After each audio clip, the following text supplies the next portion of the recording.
خداوند متعال خطاب به بندگانش، خطاب به ما امت قرآنی، این چنین ارشاد می‌فرماید: ولا تأکلوا اموالکم بینکم بالباطل.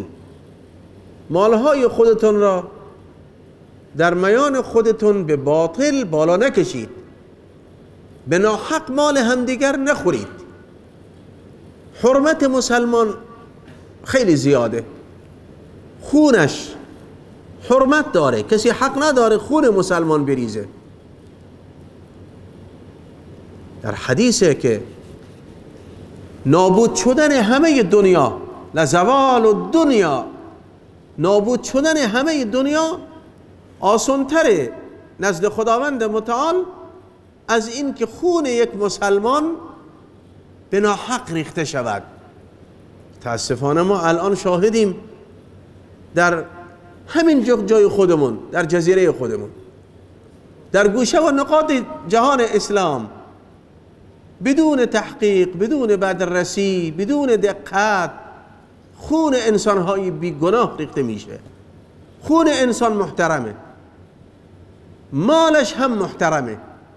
حضرت رسول علیه الصلاة والسلام میفرماید: کل المسلم علی المسلم حرام، دمه و ماله و عرضه.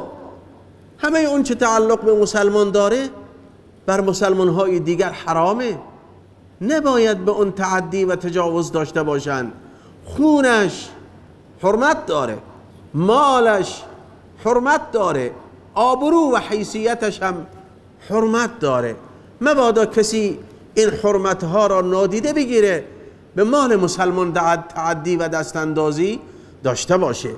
در امور مالی دقت خیلی لازمه که خدایی نکرده مال حرام یا مالی که شبهه داره وارد زندگی انسان نشه.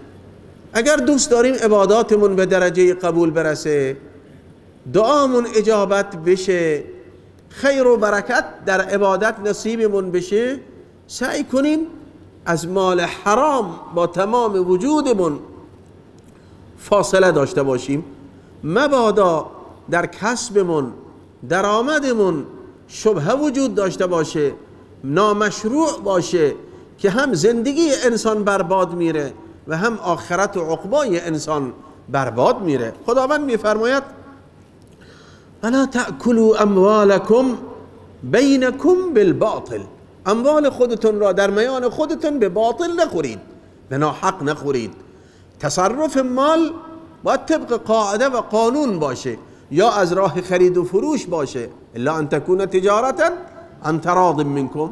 در آیه دیگری خداوند میفرماید مگر از طریق تجارتی باشد، اون هم تجارتی که طرف مقابل راضی باشه، فریب نباشه، فشار نباشه، کلک در کار نباشه، گوبازی نباشه، هیچ کدام از اینها نباشد تا حلال باشه برای انسان. یا از طریق ارث مشروع، ارث برده از خداوند متعال برای او حلال کرده طبق فرموده خداوند، یا هدیه باشه برای او، یا کسی از طیب خاطر با طیب خاطر به او هدیه کرده. اینجاست که تملک حاصل میشه و انسان میتونه در اون تصرف بکند. در غیر این صورت تصرف کردن اموال یکدیگر حرامه.